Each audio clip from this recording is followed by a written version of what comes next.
Hope your week is going well. Today I want to share something from a live event that I did. This past week, I did a live event to an intimate group. It was kind of a lunch and learn, and the theme of it was perfect your positioning, boost online sales. So what does that mean? Basically, a lot of people focus on a lot of the wrong things on marketing. They're basically moving chairs around on the Titanic, and what they should really be focusing on is dialing in their positioning.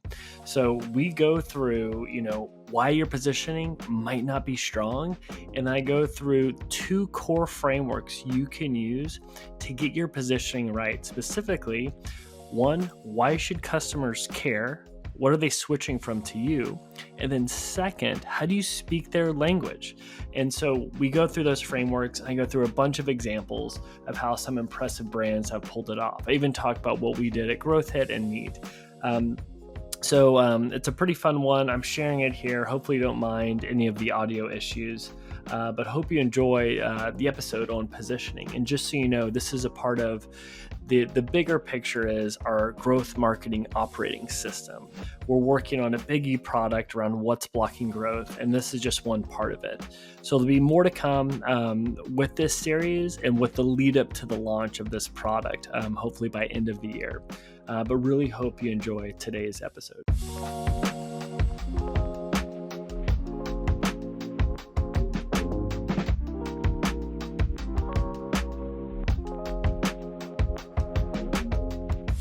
So my main goal for today is to help you nail your positioning so it makes everything else easier for you. That means your ad copy. That means your landing page, how you actually get a transaction. I don't know about you guys, but I have been guilty of bypassing this because it's like, oh, positioning, I got it dialed in.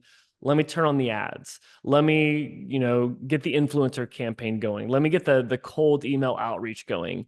And when we skip this step, man, we can really pay for it. We can really pay the cost for it, especially if you're pre-product market fit and you're trying to validate something. Nothing is more important than this. Or even as you're scaling and you're going from early adopters to fast followers to the masses, your positioning will change because your audience is changing.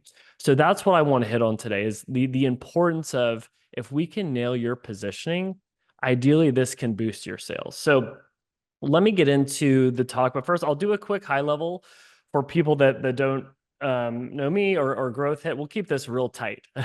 So I have a growth marketing agency, GrowthHit. I'll talk about that in a second. I'm an accidental agency owner. We're now a boutique firm, about 40 people. We love this stuff. And the more I've done growth things, the more I see the value of positioning. We acquired a company called Neat. We sell direct-to-consumer products, specifically sweatproof shirts, and I'm going to use that as an example on what we've done. I wrote a book, The Growth Marketer's Playbook, and I do mentor things at Techstars, at different venture capital firms, at General Assembly. I speak at the ANA, but more importantly, I'm a clueless girl dad. And then I have a podcast where I like to talk to smart people around growth and marketing. And with GrowthHit, again, this isn't a sales pitch, but just so you know where I'm coming from, what do we do as a growth team? It's super simple. We design websites and funnels that convert, and we run traffic in a profitable way. We run content programs in a profitable way that scale. And we've been fortunate enough, we've generated $250 million in sales, kind of running our growth team. And just so you know, this series we're doing right now, and this is number 1, and I appreciate you guys being this kind of intimate group before we open it up to our email list of 15,000. It's all around what I'm calling the growth marketing operating system. After working with 150 companies, we've seen some things work, we've seen them not work. And for me, it's about your process and system. If you have that dialed in, oh my gosh, it makes everything so much easier. So we'll be launching this at the end of the year, but candidly, everything I'm giving you for free today in the upcoming series will be a part of this. So you could just wait and be patient. Okay. So let's get to the meat of what I want to talk about today. And a lot of people right now on the call, you might be hitting a roadblock. You might be like, man, I'm hitting my head up against the wall. It is Q4 and I am not where I want to be. Or it's like, man, I thought we would be better off with our ads are not performing like we want. Our conversion rate isn't what we want, and we can't grow. And so, with a lot of people, the big question is what's blocking growth? And one thing I like to do is before I just start throwing out solutions, I want to understand how this problem works. I have a really talented executive coach that, I don't know, like I see a problem and I'm quick to jump to the solution. He's like, let's understand how the problem works before we start being this rainmaker with ideas. So if we're going to understand how your problem works, if we want to understand what's blocking growth, let's break it down. So if you're not growing, I think it's one of three things. The first is your positioning. You might not have it dialed in. You might not have positioning that's so good that your top customers can say it to a friend and be pitch perfect. You might not be growing because traffic. You just don't have the volume to grow in an ROI positive way. And third, it might be conversion. You might have great positioning. You might have traffic coming in, but we don't know how to get them across the finish line. And so for me, with those three things, if I can understand what's working and not working there, that's how I can start to build a plan for how we can actually grow. We're not going to do this today. This is something that we go through when we're doing this whole system, but it's essentially this scalability assessment to really diagnose, okay, what of these three categories is really the main reason why we aren't growing? But we are going to do part of it today, and it is positioning.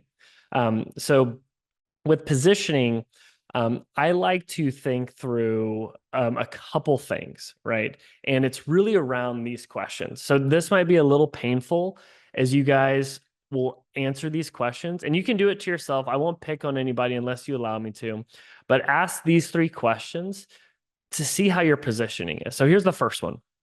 Um, do you get new customers or do you win deals if you're a B2B company because of your point of differentiation? Meaning people are switching to you from a competitor or they're choosing you when they're doing comparison shopping because of that reason. The second one, can customers clearly articulate your value proposition? So here's the question. If I could get on the phone with your top 15 customers and I said, give me the pitch on your product or service, and you have 15 words, would they nail it? Would they say what you want them to say? The third one, this one's big. Are you a must have or are you a nice to have product or service? Another way to think about it is, are you a painkiller or are you a vitamin? And obviously, we want to be solving real problems. And by the way, these problems don't have to be like curing a disease, they can be nuanced problems that are still very real. And the bonus points you can get in this is, do you have urgency and do you have scarcity around your product? Do you truly have limited slots, limited inventory, or is there true urgency for a reason? Because if you can do these four things, oh my goodness, you get that black belt in positioning and it makes everything else easier. So I'd love to, one, get any feedback. Like after going through these questions, where do you stand on your kind of scalability assessment with positioning? How are you feeling? What are things you're like, oh my gosh, I think we could be better here? Is it the differentiation? Is it being a must-have to nice to have? I think the must-have versus nice to have one is very real, and in trying to position that is key. Yeah, one from Sarah. I think customers often struggle to fully articulate what we do. Yeah, that's a really good point. The other thing to think about with that is I'm very guilty of this where I want to say everything that we do.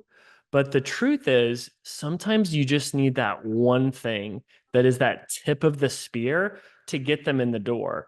So, what is that feature or benefit you could lead with and then the rest follows, because it's hard to remember things that are more than a soundbite. But yeah, that's a great point, Sarah. Okay, thank you guys for the feedback and for the comments coming in. And if you want, you can post the comments to everybody or send them directly to me. Either are totally fine. So I have a next slide that might hurt a little bit, and so I want to apologize in advance. But let's say you went through these 3 questions and you didn't do well. Oh, sorry. Yeah. Selena said point of differentiation is something we struggle with. Yes. And we'll get into that. How do you compete in the sea of sameness? So if we didn't do well with these 3 things, at the end of the day, this is what it means.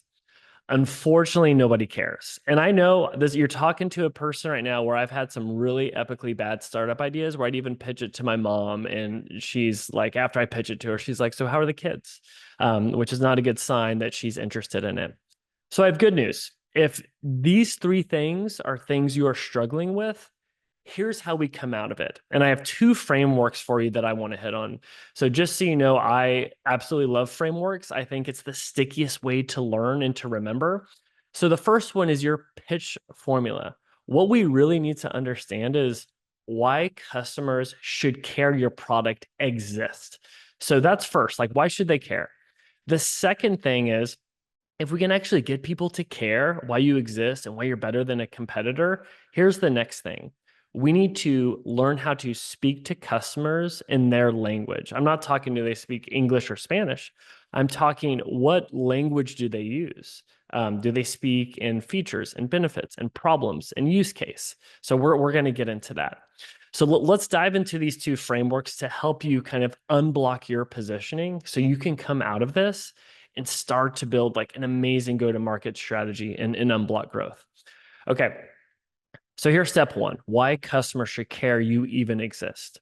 You've probably seen some different formulas like this. This is one that I'm a huge fan of, and I'll talk about why.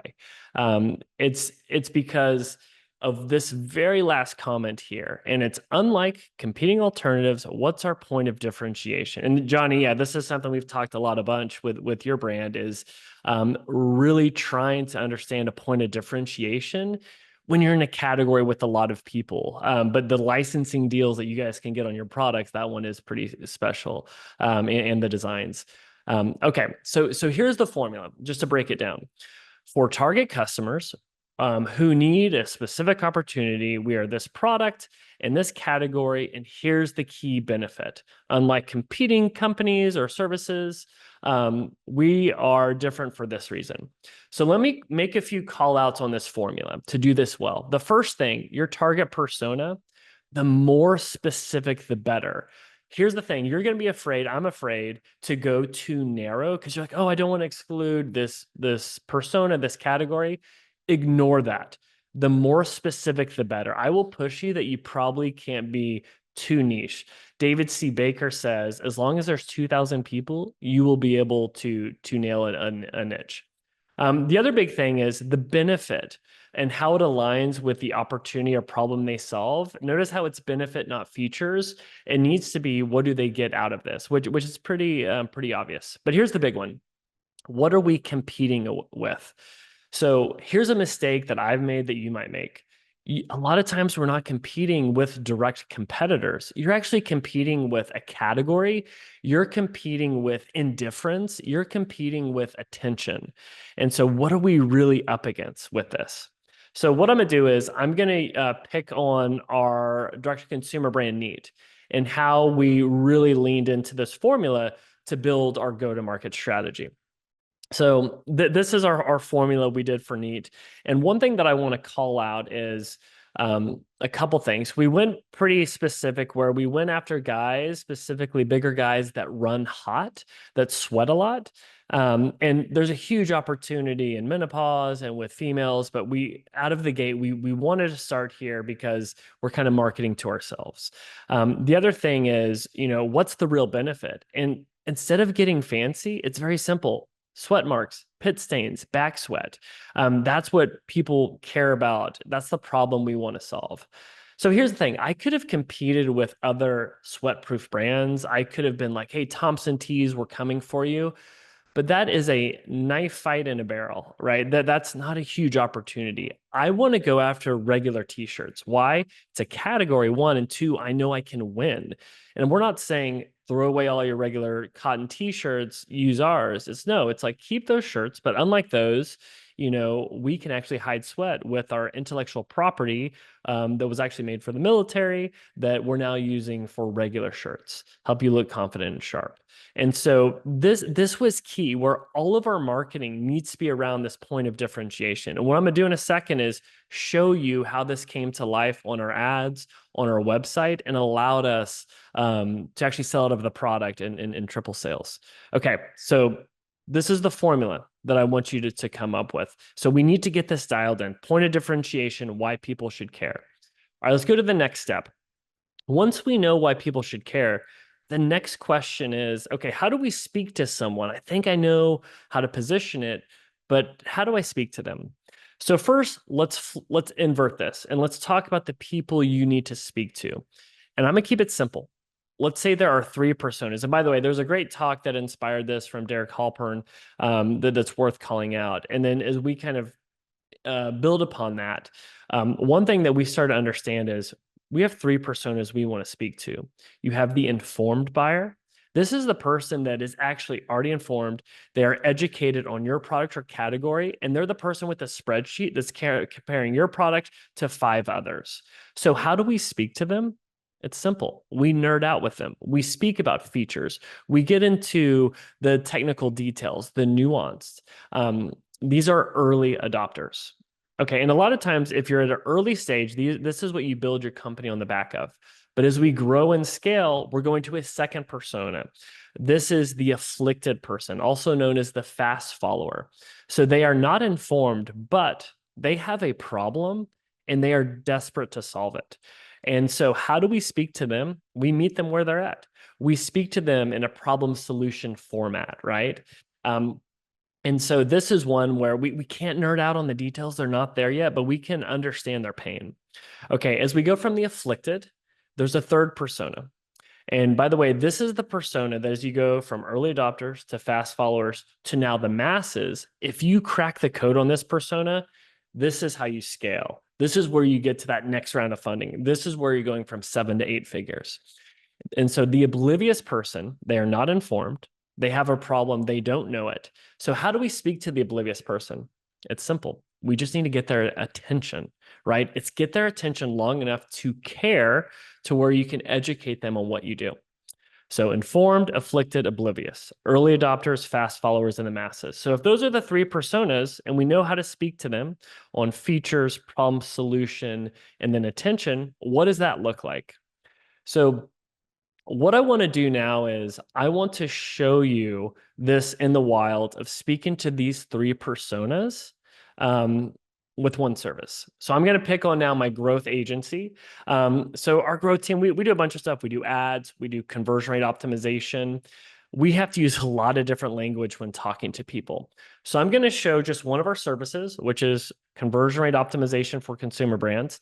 And I'm going to show how I would position it 3 different ways to these 3 personas. So let's start. The informed buyer. Okay, this person, they've got the spreadsheet, they're nerding out, they're comparing my agency to 20 other agencies. So how do I speak to them? It's like, hey, we're a CRO agency that focuses on Shopify Plus stores and do upsell cart abandonment campaigns.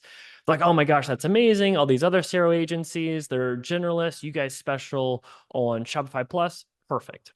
Okay, because again, they're nerding out, they're hitting on the features. All right, let's go to that second persona, the afflicted buyer. So remember, they're not informed, but they have a pain, and I want to meet them where they're at. So here's how I would speak to them. Hey, is your bad conversion rate killing your profitability? So a couple call outs here. This person, I'm pouring salt in the wound of the pain so I can relate to them. But the other component is profitability. This person, a lot of time, it could be a business owner where they're not talking in the language of ROAS. They're talking in profits. So that nuance is very key. Okay, so let's go to the third one. And this is the hardest one, but this is the one that if you can crack the code, it's real exciting because it allows you to scale. It's the oblivious person. and it's all about getting their attention. So this is a little BuzzFeed style in the headline, but you get what I'm going for. Do you want to double your sales without spending $1 on ad spend? You're like, absolutely. I'm intrigued. Okay, great. Let me tell you about conversion rate optimization. So notice how these three pitches are all for the exact same service. But because I'm able to understand that persona in person, I can speak to them differently. And how does that come to life? What does that look like? Well, it comes to life in the ad copy. It comes to life in the landing pages. It comes to life in the email drip campaigns based on the traffic source that it's coming in or based on the context we have from how they heard about us. Okay. So what I want to do next is in addition to frameworks, I love examples. I think that's also the best way to learn. So I'll apologize in advance, but I'm going to fire hose you with examples right now. And the whole goal is to kind of flood your mind with examples of companies that have done this really well, that have nailed their positioning. I'm going to show consumer examples. I'm going to show B2B examples. And so hopefully this can help give you guys some inspiration. And then I'll even show our company, our agency, and our consumer brand, what we've done differently. Okay, so let's dive in. This is Rocket Money. Previously, it was Truebill. And for them, I love their messaging out of the gate because it wasn't about features, it wasn't about benefits. It was simply solving a problem and on the back of a very clear use case. Get control over your subscriptions. We're all paying way too much money for these streaming services and apps that we sign up for, and I don't even know what I'm paying for anymore.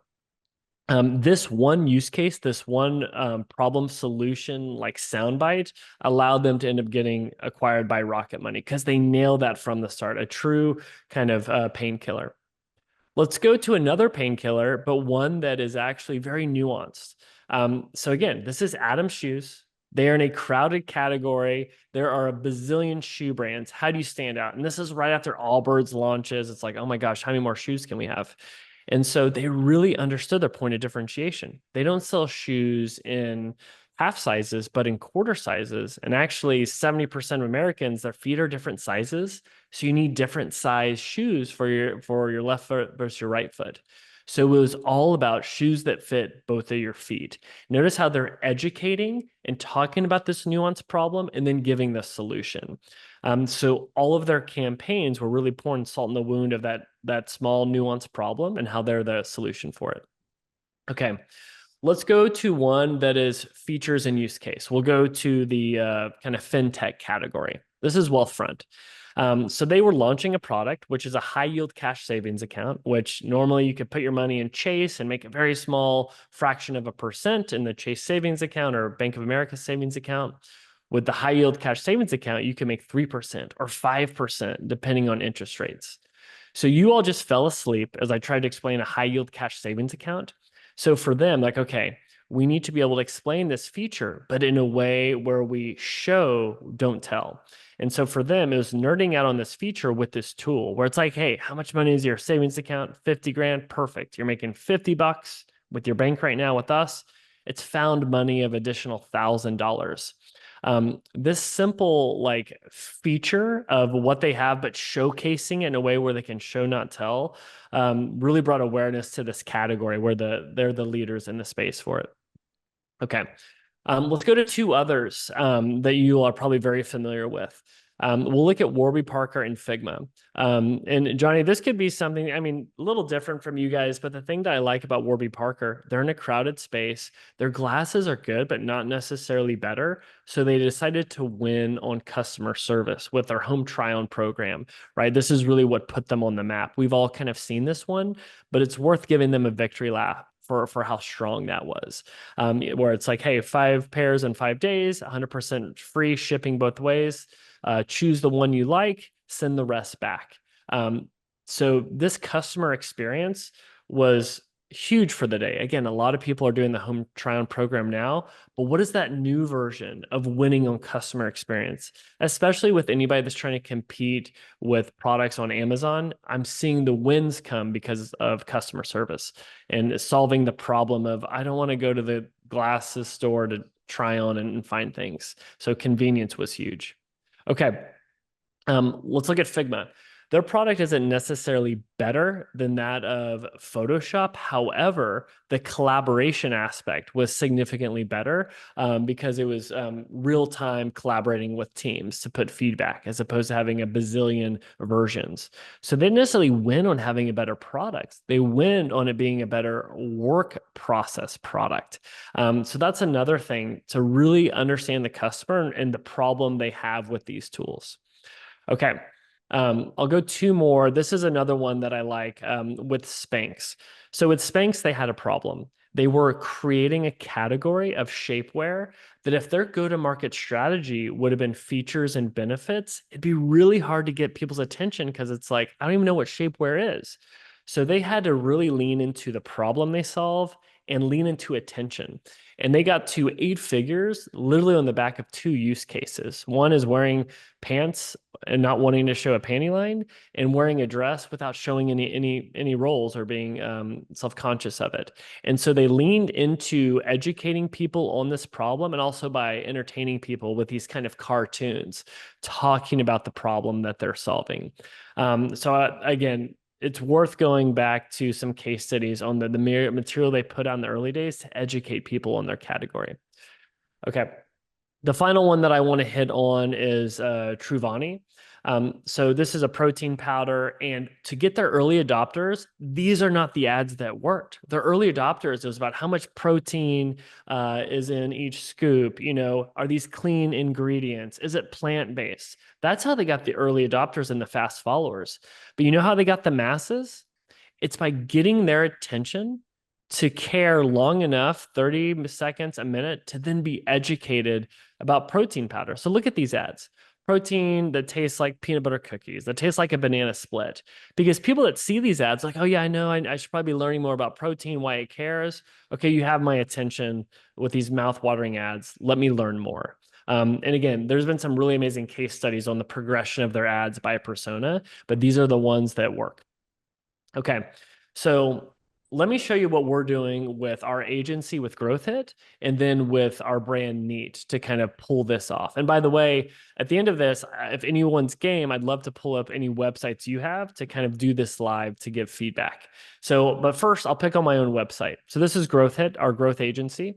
So we did a redesign of our website, and here's the headline that I wrote, which by the way is horrible. Growth isn't a guessing game. I kind of put it in there as filler copy. The website went live and we still had it. And guess what? The conversions weren't good. And I'm like, hey, I do this for a living. I should probably be able to pull this off myself. So here's the thing. A lot of people that come to us, they aren't informed, but they have a problem. And I know the language they speak because I do a lot of sales. And here's what I heard. They're like, I want a CRO team that'll pay for itself, and I want to turn my existing traffic into more sales. I hear that time and time again. So I was able to kind of like invert it where I took the copy of the problem customers have and I turned that into my headline. And we've been able to get our cost per lead down from over $500 to $150 on our paid ads. And we're doing lots of iterations of this, but this was the big aha moment. All right, let's go to our other brand with Neat. So this is the company we acquired late last year, Neat, the sweatproof shirts. And here's the headline, nothing but neat. I think we can all agree that's kind of a fluffy headline. It's like, what does that even mean? I'm out of here. So for us, we have to get people to switch. We have to make people know our point of differentiation. That was number one. So look how aggressive we are. We're like, make the switch. Unlike your regular t-shirts, ours hide sweat. So we're really talking about that use case and that problem we're solving, like no pit stains, no back sweat. And so this, in addition to other things we did across the funnel, we got our conversion rate from 0.6 to 3.8%. And then more importantly, there's other things we've done. We got our average order value up from basically $50 to now $111. But again, these small tweaks in positioning can have a huge impact. Literally, my favorite CRO experiments are the ones where we just change the copy on a page, but it totally reframes the product or service in the eyes of the consumer. So hopefully that's helpful. Hopefully that wasn't too much of a fire hose as far as examples, but my goal is to kind of flood you with some ideas. But if anybody's game, and you have a website URL, if you want to drop it in the group chat, I'd love to check it out. I'd love to give some free feedback on ways to think through the positioning on your website. Okay, Sarah, amazing. Thank you for being a brave volunteer for NEMU. Okay, so I'll pull this one up. Hopefully you guys can see this okay. And again, I was fortunate enough to talk with Sarah yesterday. And first, I'm really impressed with this idea in general. So Sarah, I'll give some thoughts, and then if you're game, would love to hear your feedback as we kind of go through this. Jim, well, first of all, thank you so much. But I'm curious, maybe would our landing page Oh yeah, that'd be work even better for better. this? Could I share that instead? Yeah. If you'd send the landing page, that'd be even better. Okay, because that has some updated copy. Let me get that to Oh, you right very now. cool. And for people listening, you probably already know this, but as we think of landing pages, it's probably where specific ad campaign traffic is being landed, whether that's from Google Ads or from Meta and Instagram or other campaigns. So, for example, if you're going after keywords related to estate management, you're probably having custom landing pages around estate management or around downsizing or divorce as people are using the product or service. And just so you guys know, with landing pages, whenever we're looking to scale as we go from early adopters to fast followers in the masses, to hold your unit economics, especially as you go after the masses, those persona specific landing pages are key. Okay, cool. So thank you. Looks like this is the core landing page. So just to kind of restate, whenever I'm looking at a page, the first question is, what is this? And then it's, why should I do it with you? And then why now? So if there's any confusion on a website, it means no conversion. So a lot of us are really quick to go for the jugular, but if people are asking themselves, what the heck is this? They will not be able to give money. So as I look at this, it's like, okay, ensure a fair and clear process for dividing your loved one's items. So there is something that I love about this is that it is using second person. So it can be very customer centric in that, which is very key. So using you second person is huge. But as I see, ensure a fair and clear process for dividing your loved one's items. There's still maybe some missing context on like, why am I dividing my loved one's items? What's going on? Obviously, someone has passed away. Maybe there could be ads that have kind of pre-educated them on that. So that's something to factor in. Okay, as part of your recent legacy.com purchase. Oh, gotcha. So Sarah, these are people coming from legacy. So there is that context. So for people that know, they've probably just written an obituary. And so the ad traffic is coming from those campaigns. Is that correct? Yeah. Okay, cool. But we were planning on using taking out this first line underneath the header for our other campaigns where they'd be coming in from an ad that would give a little bit of context too, but good point on the header. Yeah, no, that's helpful.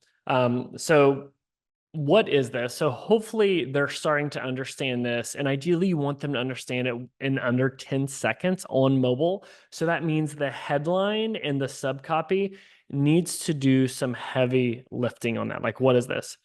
The next thing is like, why should I do this with you? And so, or even like why I should do this in general. So the other thing is we're talking about getting a free account to Nemu, 149 bucks. We're saying what to do. We're saying the price, but I think people might still be confused. Like, wait, okay, what's the value here? Like, what problem are you solving, right? And so there's a video here that I'm assuming is going to answer that question. And let's see the length of the video. Okay, so the video's basically 84 seconds. And so the question is, if people are on mobile and desktop, are they watching this? So right away, I'm like, can I get information on what the click-through is on this video? Because here's the thing, we've actually seen videos be phenomenally great on About Us pages or a little deeper on the website when we know we've earned enough of their trust to sit down and watch it.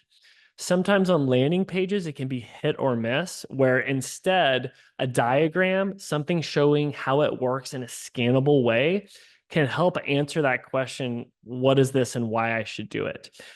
So that's something that's going through my head right now. The other big call out is, okay, I guess I get it here. The call to action, what that is, claim your free account. So Optimizely, which is an A/B testing tool, they did this study on the top 2,000 landing pages, and there was like 5 traits that they had. The first one is a headline that is benefit focused, that speaks to the problem you're solving or the aspiration of what to come. Second is you want to have subcopy that clearly says what you do, which kind of gets to that confusion part. The third thing is your hero image or video needs to support the headline and the claim that you're giving. Fourth one is social proof. Fifth one, and this what gets to the call to action. Your call to action or your button, your next step, this should not be either one, something that's generic, like shop now, buy today, and it should not go too far down the funnel. It should actually be, what is that next unique step in the journey, right? And so this is claiming your free account, but it's like, could it be, hey, let us start, filling out, registering the products. Let me share this with my other siblings, like to build this out. It could be building the profile. Like, what is that next step? Because the goal of the landing page isn't necessarily to go for the jugular. It's to get them to go down to that next step in the journey. The other big call out before we go below the fold, we need to ask ourselves, are we answering those key questions where someone would scroll? The reason why I'm pausing here is we have looked at so many heat maps, scroll maps, session recordings where people do not scroll, especially if it's ad traffic or from a partner channel. Be very skeptical on this hero section and make sure we're answering those core questions. And also, we are dangling the carrot of this is solving a problem. This is something that they're excited enough to take action, which could be a click or it could be a scroll. Because here's the thing, as I go down this, now I'm starting to answer more questions. Like this is where we're pouring salt on the wound of, wow, it's taking 150 plus hour to make these lists, to keep track, the fees and mediating if we don't sort out a loved one's things, and just the stress that comes for it. Candidly, these are things where I'm like, because if someone's just passed away, this is the first time I'm going through this. I am unaware of this. Like, I want these actually scannable benefit focus icons where I could understand that, because then you're gonna be like, oh, a free account to do this, game on. This is the other thing, how it works, where so there's a lot of gold in this, but here's the problem. There's a lot of copy here. And unfortunately, people do not read anymore. They scan. These headlines are quite solid. But the other thing that we need to be aware of, so anybody, when you look at your own website, ask yourself, what are the points of friction for someone to get to that magic moment? And I think as people go through this, like, oh my gosh, I've got to add my items. How much time is this going to take? We need to meet those objections or point of friction head on to talk about how much faster this is than the alternative, like the ease of use, just so people are aware. Yes, social proof is key. I'd like to have more of this up top. Like I spoke to Sarah yesterday. She's a badass. Her team's a badass. They've gone through in a really impressive accelerator program. They have some really good wins. I've had to work pretty hard to see that this is legit and to see the credibility where I know what you're doing, Sarah. And it's like, I'd like to see that up top. Whole conversation be had on laying out pricing. One call out as I look at pricing, some of the wins we've had is when the headline of a pricing section speaks to the persona. So people can self-select by persona on what to get. And so it could be like single user, family user, or whatever that could be. So those are things to think through. It's like, do I have to share this with my family or not? FAQs are gold. So the exciting thing is they're the bones of what you need to make this a killer page. But I'd be wanting to get into the data to really understand, are people scrolling? Are people watching the video? and how that's going down. But Sarah, I'd love to get your thoughts as we've kind of gone through this, things that have resonated, things you agree with, or even things you disagree with, on like the tweaks you're wanting to make to this. Because I know you and your team are iterating quite a bit as you look to optimize pages. Yeah, I think that, well, thank you. That was super helpful and I was jotting down notes. I think that the like idea of the video maybe not being in the right place is interesting. We're doing an A/B test on that right now where we have one landing page with a video and one without right there. Yeah. And I think we're seeing, I mean, we just launched it this week, but I think we're seeing that the one without the video is performing better. And then I think the how it works section was interesting, hearing like making it less verbose. Would you instead recommend like some call outs and like basically the purple copy, and if you scroll down in the how it works section, being like call outs on the image itself? Or Yeah. should these images be animated to show how it works? I know that you have limited time with attention, so I don't know if videos or stills are better here. Yeah, candidly, the fact that I have to scroll to understand how it works, depending on how people are receiving this, there's a world where I'd like this to be almost a little bit more linear from left to right to actually make it maybe even abstract to show how it works. There is a world where you could put fun GIFs to show it in action, but also like, are they even reading this? Like, what do they care about, right? Because sometimes Yeah. it could be information overload.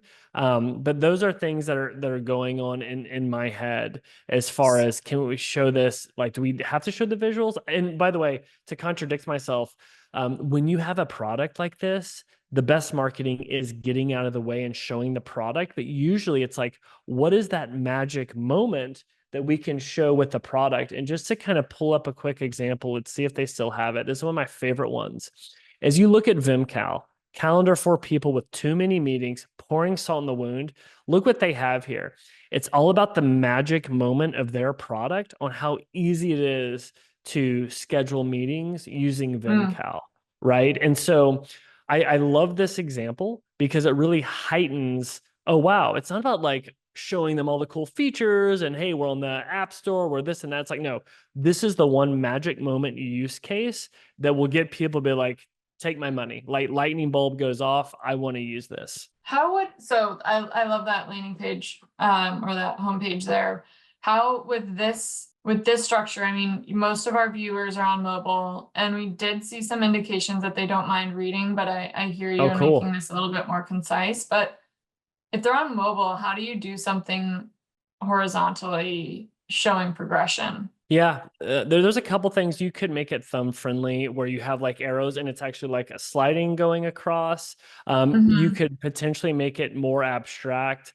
You could have it flow in more of like a hierarchical way. And then you can have like connective tissue with like lines and arrows, just so they know that this is about a whole system as opposed to making it modular.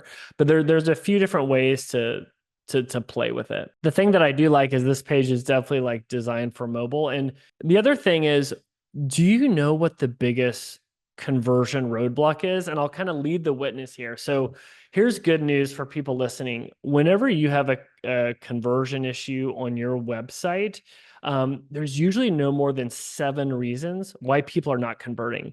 It could be confusion, it could be value, price, trust, urgency, or comparison shopping. So I'd be curious, like, what do you think is like the main objection or point of friction that's making people abandon?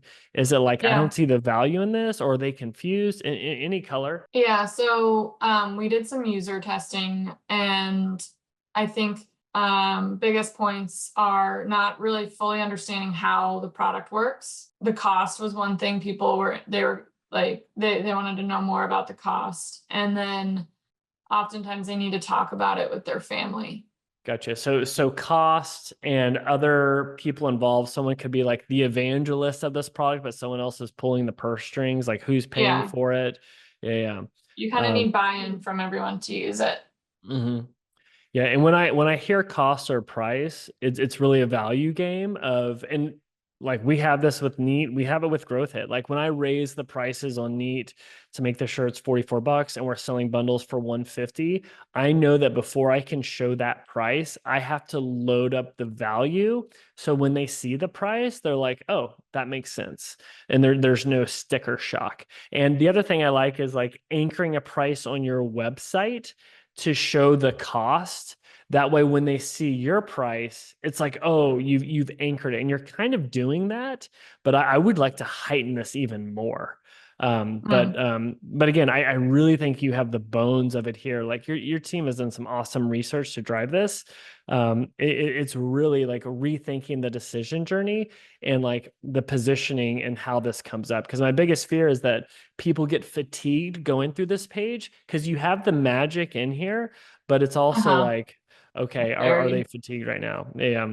So awesome. That's super helpful. yeah. But yeah, we could kind of riff on this all day. The other thing that I can do for you guys, I know we're kind of at like a 10-minute mark here. I can show you guys how we do an exercise as far as going through an entire roadmap of doing an audit of a website to get your positioning dialed in, so you guys could do it yourself. So I'm happy to kind of throw that.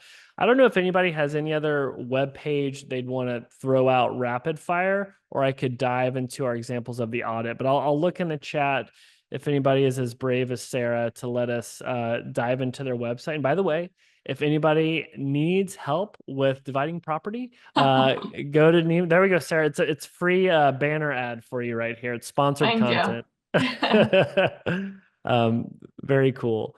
Well, sweet. Well, I can kind of dive into how we think through roadmaps and audits. So this is an example. I tried to kind of make it a little anonymous on if I were you and wanted to do this yourself, to audit your website and build the roadmap of how you can unblock growth by dialing in positioning on your website.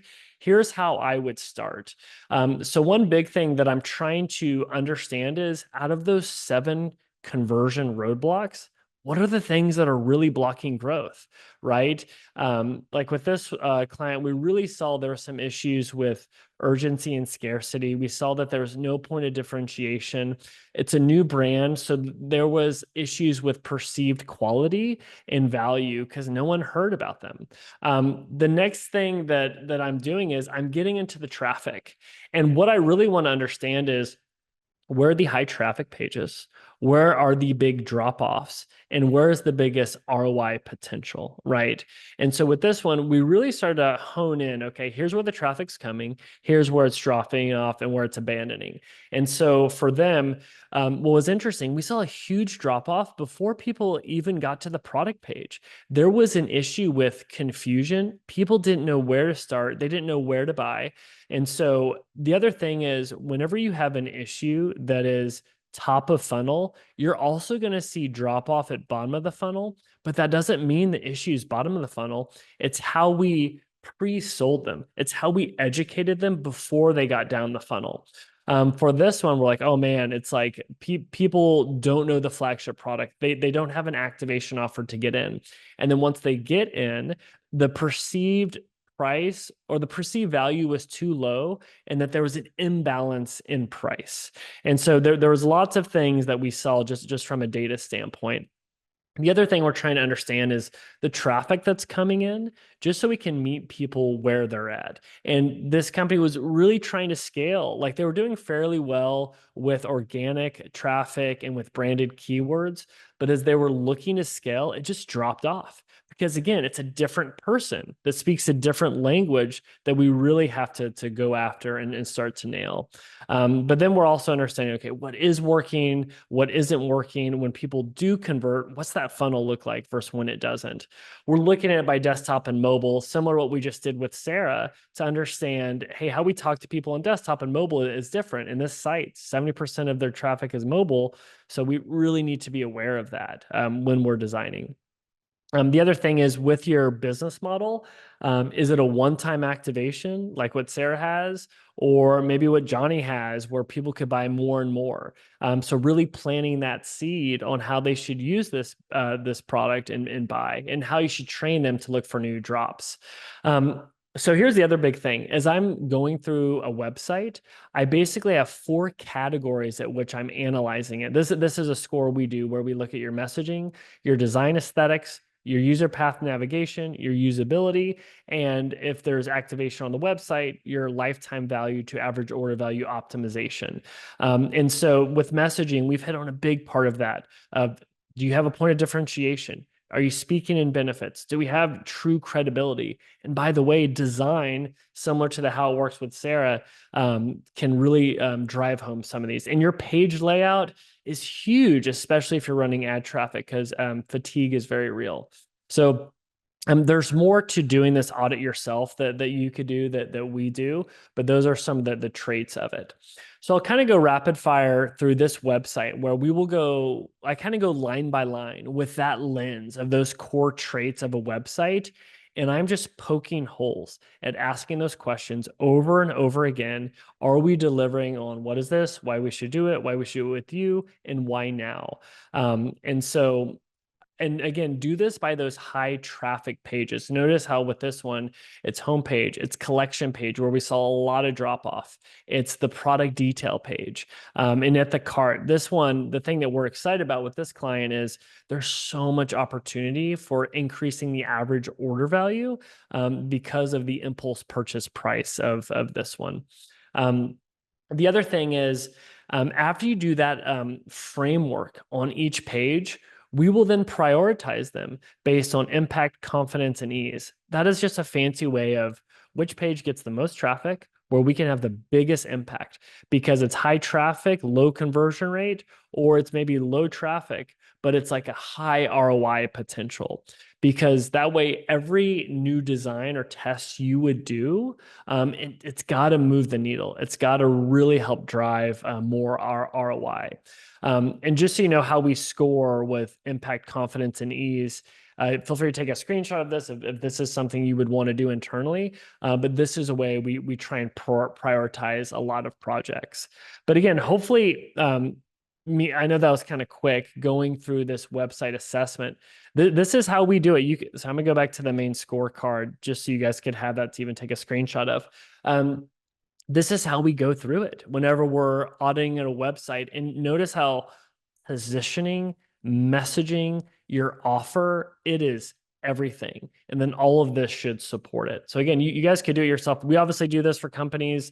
If you wanted us to do it for you, just email me at jim@growthhit.com. Happy to do that. But this framework is kind of here as well for you guys to try. But I know we're running up on time, but would love to know if there's any questions or comments on positioning and how you can put it into action with your website, with your copy. But yeah, would love any thoughts that you all have. And Sarah, I think you guys are already doing quite a bit with qualitative analysis from like getting insights. Like, how do you guys think about it? Oh, good question. So I guess in the accelerator we just completed, we were able to access some surveys and user testing. And so we got some good data, both qualitative and quantitative from that. But our goal is to do like customer interviews weekly. Once, cool.